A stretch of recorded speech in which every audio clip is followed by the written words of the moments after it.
My journey to becoming an architect in the UK as a foreigner. This is the first in a series of videos I wanted to do about this topic because I found that every time I start talking about this topic, there's so much I want to say. So I wanted this video to just be a very short introduction to the series that I'm going to do, and just I wanted to touch on a few topics that I think I'll cover as part of this series. But also starting with my experience as an Australian who did my part one, part two in Australia, and then tried to get that transferred to the UK, and then having done my part three over here. So let's start with that. So I think the biggest thing about the UK system is, and it's similar in Australia, is that we have part one, which is the first part of the degree, so it's first 3 years, and then usually after the first 3 years you go out and you do some type of practical experience for a minimum of a year. Most people do that in that way, so 3 years part one, and you're still considered a part one in that first year of your experience. That's what I did. I studied at UQ in Queensland. I did my first 3 years of architecture up there, and then I came to the UK and worked for 1 year, 1.5, in a UK chartered architectural practice. And so that meant that my work experience, although it didn't really matter where you were from, where you did your work experience, it just needed to be in a registered architect's office. I could then continue on and do my part two, which was my next degree. So now this is called a Masters of Architecture, typically around the world, but back then it was just a Bachelor of Architecture. I did mine in 2006 and 7, and I think I graduated in end of 2007. So because in Australia we don't have the September term, we have like start from the year and then end in the year. But so in that sense we have 3 plus 2 in terms of the degree. So we have then once you start your second degree, or the master part of the architecture, you're now considered a part two. So that's the part two part of becoming an architect. Then after you graduate that degree or that master's, you then have to do another minimum of a year of work experience to even sit your part three. So this is the same in Australia as it is here in the UK. You have part one, part two experience, and then you can sit your part three. Most of the time, so you'll do, and this is the same for people who are trained here in the UK as well as foreigners like myself, we all usually do another part three course before we can sit our final exam. In Australia, we don't. We learn that part three as part of our course. So, and this is similar to a lot of European courses. We learn the legal part as part of a professional practice module during university. They don't do that here in the UK. They separate it out. I know that they've been talking about changing this and making it a little bit more flexible, but they have a very specific part one, part two, part three. We learn part three in our part two, and then we can, after graduation, after a minimum of a year out, which you obviously would want to know that you have the right experience to pass the exam in the location where you're passing it, you would then sit the examination, which is usually the interview. We have the same interview process in Australia as you do here in the UK, and in a way it's very comparable. But funnily enough, part one, I almost failed. Part two, I did fail. And part three, I graduated the top mark that anyone had ever received at that university doing that course. Absolute. And to this day, I still haven't passed part two. The only way I did manage to pass part two was a little law changed. Thanks, Brexit. And that's the only way I could pass. So I'll go back a little bit. And I'll tell you my story.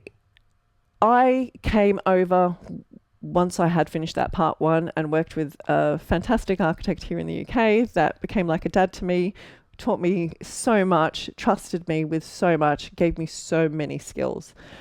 Before I worked with that architect here in the UK, I had already built 3 houses with my best friend because we had we were just we believed that we could, and so we did. It was extracurricular. It was outside of university. It was someone he knew gave us this opportunity, and we took it.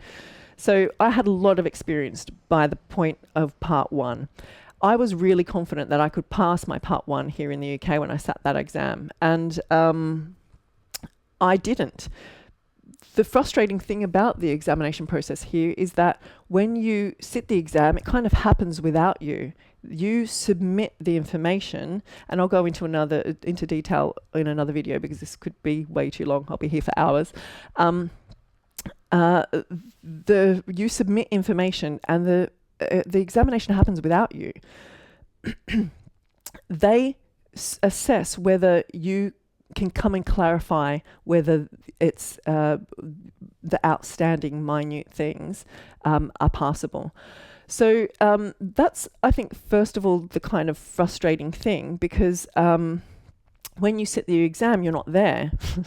It's basically based on what you've provided, and that can be really confusing for foreigners who, I mean, even though English is my first language, it's there's a lot of miscommunication. Australians are very different to the English, not in terms of how we learn, because the structure is based on the English system, but the things we call, like the names of things, like in situ concrete as opposed to shuttered concrete, like these little nuances can make us look as though we don't know what we're talking about. And these are the frustrating things that can happen in a situation where you don't have a chance to speak.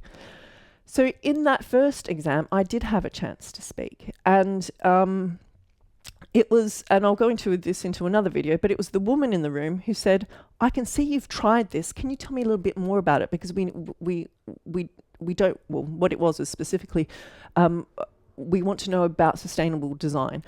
And I was like, well, yeah, the whole thing is the sustainable design, but it didn't say that in the project, because it was my portfolio that I had brought over from my part one, which was done in 2003. So you can already see that how long ago, the distance between the time I had sat the exam and the time that I was actually trying to present the information, which was already 10 years old.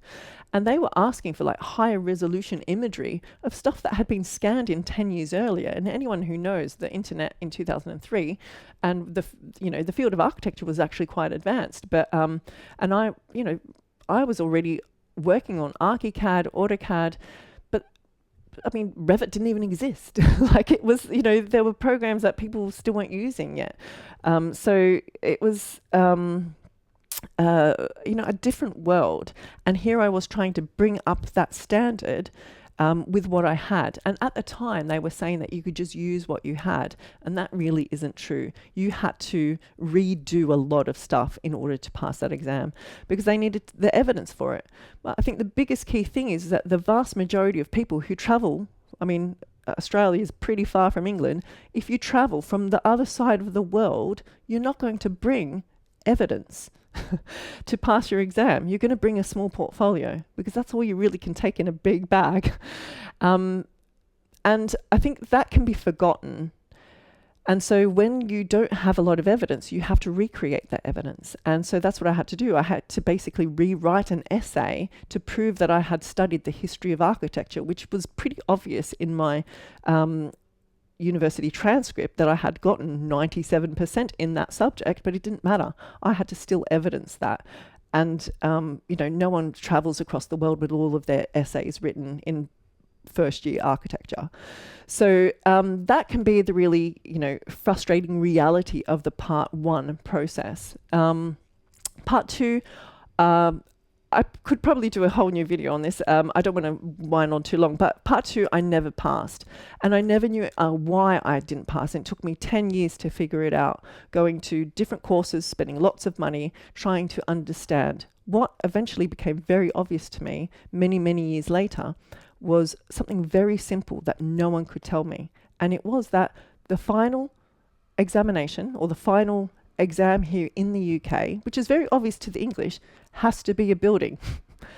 The vast majority of people that I've ever met and talked to who haven't passed the Part 2 exam, no one actually tells you that that's all that's really missing. It's a complex project at the end that has to be a building. No one actually says that. But that's why I didn't pass, because my final project was not it. After a whole thesis, after a whole 2 years of writing my thesis, I realized that that wasn't the right solution for that location, and so therefore I proposed a different kind of proposal, and that was what my thesis was on. And that is a solution that was acceptable at my university, or else we would have come up with a building. But it wasn't necessary for my course, which was, funnily enough, my fantastic lecturer who I did have at my 5th year architecture was a graduate from the AA in the UK, or in London. So one of the courses, that is one of the AA is seen usually as the most creative type of architects that can come out of practice here in the UK. But so really obvious stuff that's obvious to English people who come through the system here, but not that obvious for others who have studied elsewhere. And I think that can be a real problem for a lot of us. So that was the biggest problem. And then obviously, to create a final project, if you haven't got one that looks like everyone else's, because they have to tick a box and say, well, yes, this looks significantly complex enough that you've thought about the construction as well as, architectural, the poetic of blah, blah, blah, and integrated sustainable elements, biophilic design, and all of the other bits and pieces, complexity of M&E, and all of the things that you need to complete a complex building, and present that information that you've done the thinking process on your own. Again, you might not have done that process on your own, because in order to create a huge building or a complex building, most people, and even in reality, you would never create a huge building on your own. So in a lot of architectural courses around the world, people do that in groups. And so again, that would be seen as a fail here in the UK. And you can see how what is obvious in other places, or obvious here in the UK, can be really miscommunicated here because they just do things differently. So I failed the Part 2, and I never found out the reason why, because the ARB at the time didn't have to give me a reason. And they just wrote me a letter saying it was failed. And I spent many years not only very depressed, but really trying to understand and learn, and paid lots of courses, paid for lots of examiners, past examiners, to give me information so that I could pass, because I always, my goal was to become an architect. And yet no one could give me the information, which I now can plainly, easily give you, because I just think maybe, again, it's a cultural thing that English people don't like to tell you straight out what's wrong. And I think culturally that can be an issue. When you just want to know the answer. I mean, if it was a German teacher or an Australian teacher, she would just say, no, this is what's wrong, fix it. Whereas I think just the nature of British culture is that they will tell you and try and guide you to the answer, but not be really clear about what it is. And that can be really frustrating for foreigners who just want to know what to do to pass. So that was my experience, and I would have eventually passed if I didn't have to in the end, because I could just write a letter to the Australian government, which the Architects Registration Board, after they passed the law after Brexit, and changed over my, and then they just basically approved that my degree was approved.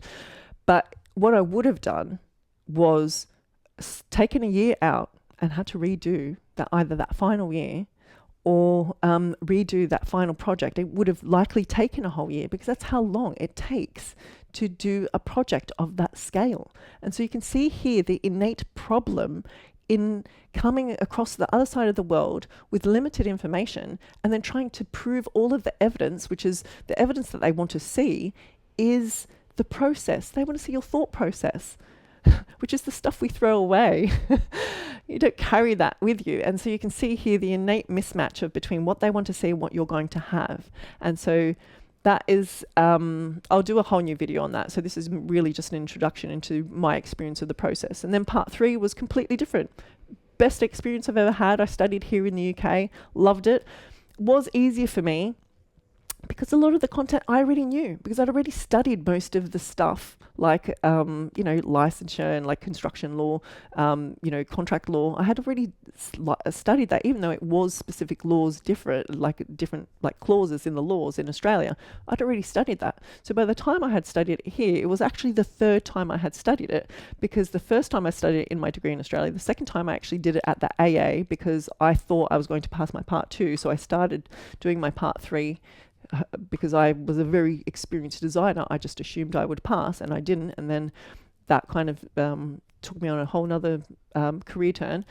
And then finally, when I did my part 3, I loved it because it was easy. It was difficult as well, but it was still easy in the sense that I've been doing this for 20 years.